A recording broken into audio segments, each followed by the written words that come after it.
Bersyukur ya kalau di penghujung Januari ini masih kita bisa bertemu kembali.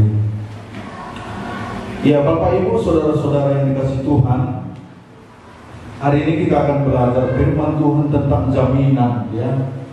Kalau hidup kita kira-kira ada orang bilang,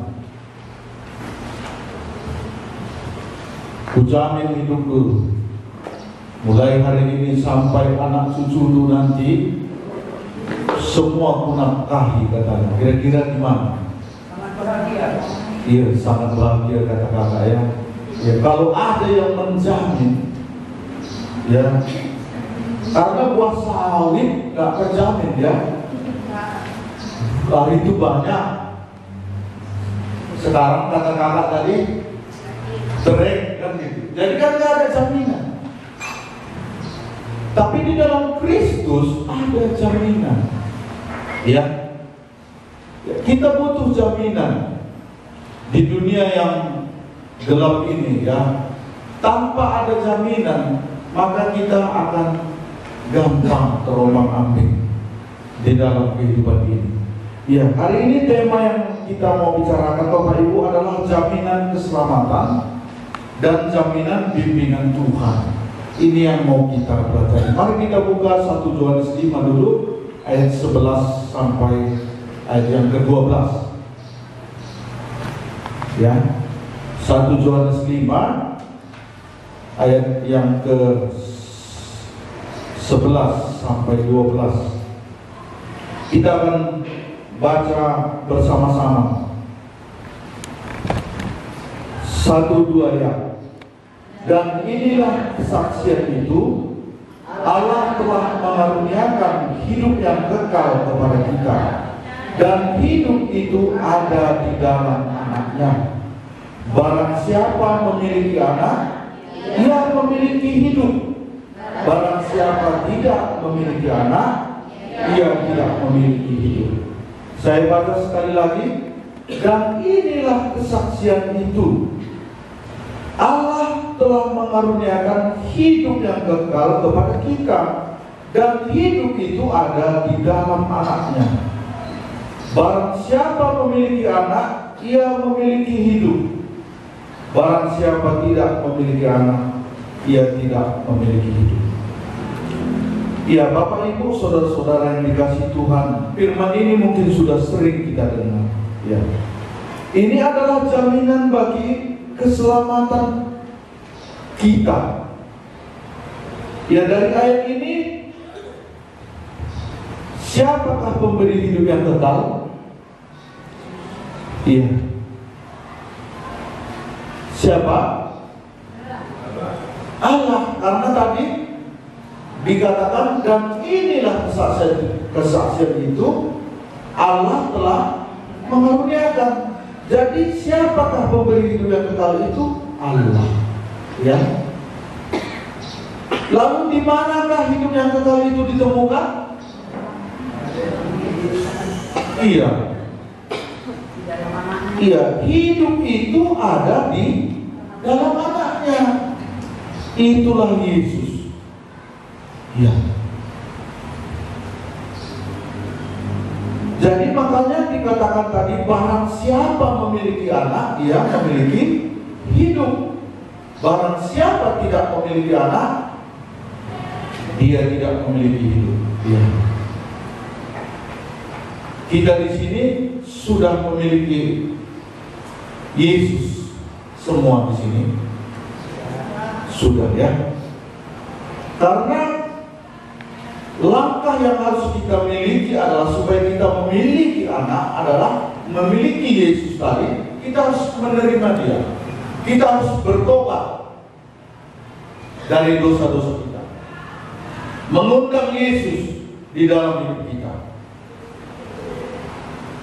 Dengan demikian maka kita akan memiliki Yesus tadi, memiliki Anak.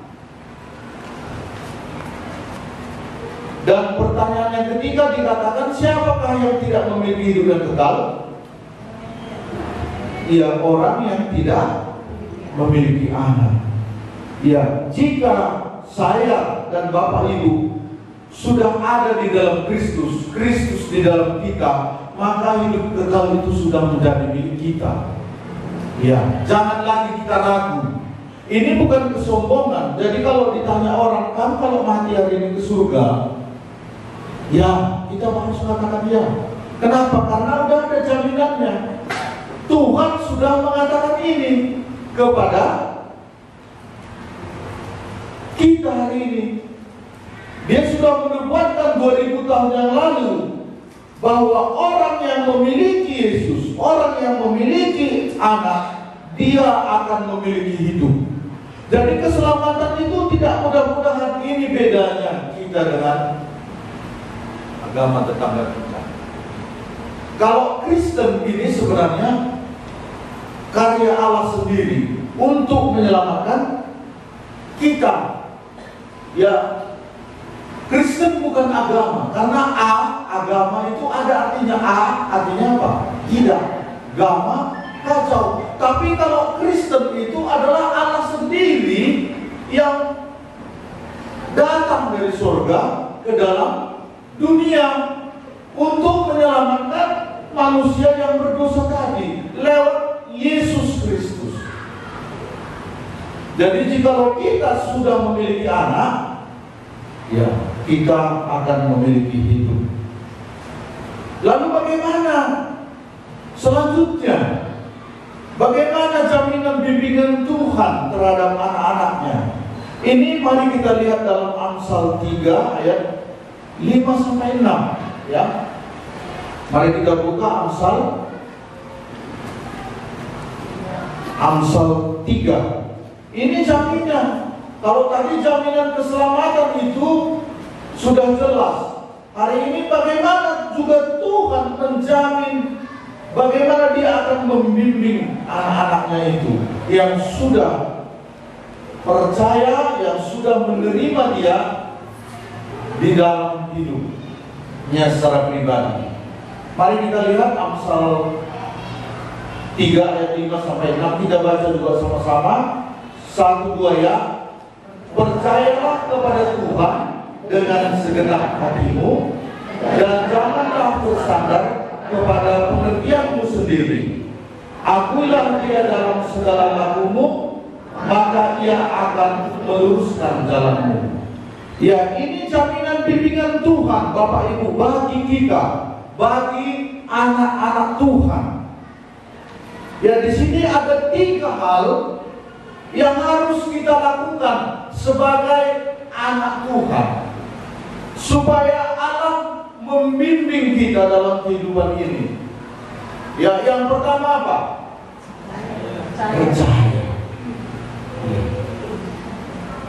Tapi percaya di sini disambungnya bagaimana? Percaya dengan segenap hati. Kayak mana rupanya segenap hati? Percaya dengan segenap hati itu memang full dia, tidak setengah. Percaya dengan segenap hati kepada Kristus itu seperti guli yang belum bocel dia. Andi gulinya gue bocel gue ambil. Apalagi separuh dia sudah pecah. Maka guli itu ketika kita gelindingkan dia, maka dia nggak akan ser gitu. Tapi kalau dia sudah bocel, maka gelebuk. Nah, jadi segenap hati. Ya, kalau lagu kita dari katakan apa? Percaya dengan segenap hati, tidak setengah-setengah. Karena dengan demikian maka bimbingan Tuhan itu akan nyata dalam hidup kita. Saya mengalaminya ketika kita ragu, ketika kita tidak percaya kepada Allah, maka bimbingan Tuhan itu nanti ya kita akan lihat nanti. Jadi yang pertama tadi apa? Percaya. Yang kedua apa? Ya, bersandar kepada pengertian sendiri. Iya. Kalau bersandar kepada pengertian sendiri ini gimana? Kita selalu mengandalkan perasaan kita. Lalu kita selalu memikirkan harga diri kita. Ini yang akan menyulitkan kita mendapatkan bimbingan Tuhan. Ya, kita selalu memikirkan lewat pikiran kita. Makanya yang kedua dikatakan, jangan bersandar kepada pengertian sendiri. Ya, kalau orang yang bersandar kepada pengertian sendiri, itu dia tidak akan membaca firman Tuhan. Dia tidak akan menghafal firman Tuhan. Dia tidak akan merenungkan firman Tuhan. Dia tidak akan melakukan firman Tuhan. Bahkan orang itu tidak akan berdoa. Jadi mengandalkan bersandar kepada pengertian sendiri ini tadi perasaan saja. Perasaan kita selalu yang kita tonjolkan. Ya, ini yang kedua. Yang ketiga apa? Yang ketiga, akui dia dalam segala lakumu. Ini ada bahasa Karona, ingatlah ibadah ibaskrina sidahikan. Akuilah dia dalam segala laku.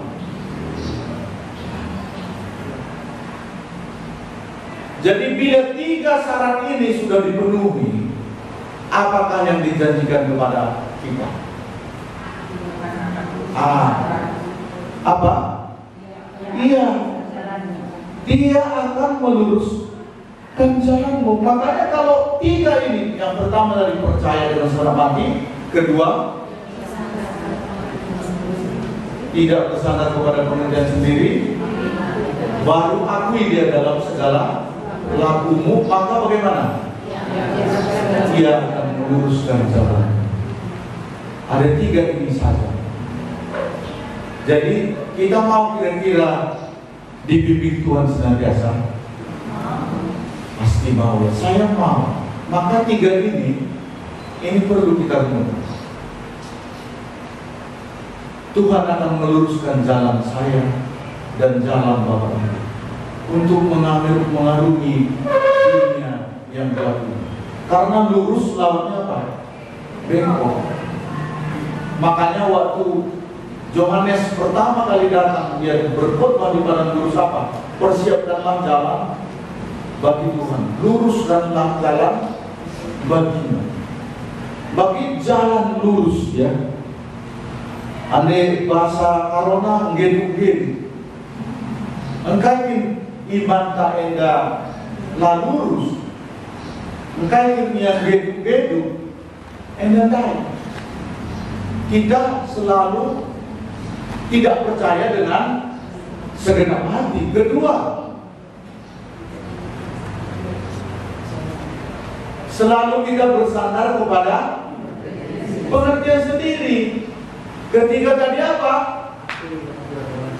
Tidak mengakui Tuhan kita dalam apa yang kita kerjakan, apa yang kita rencanakan. Kalau tiga ini kita kerjakan, Tuhan selalu akan menjamin. Tuhan akan menjamin. Tuhan akan membimbing hidup kita.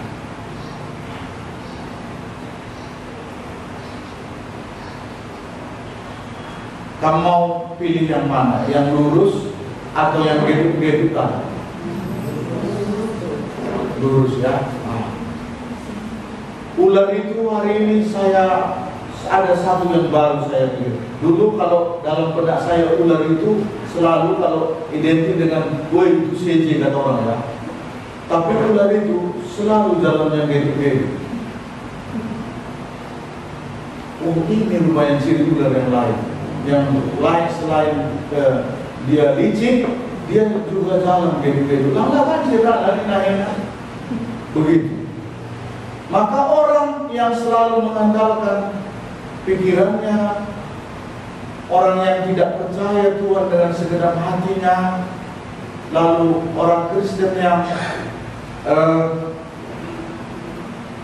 ketiga-tiga tidak mengakui Dia dalam segala lakunya, ubah apa pengen dunia.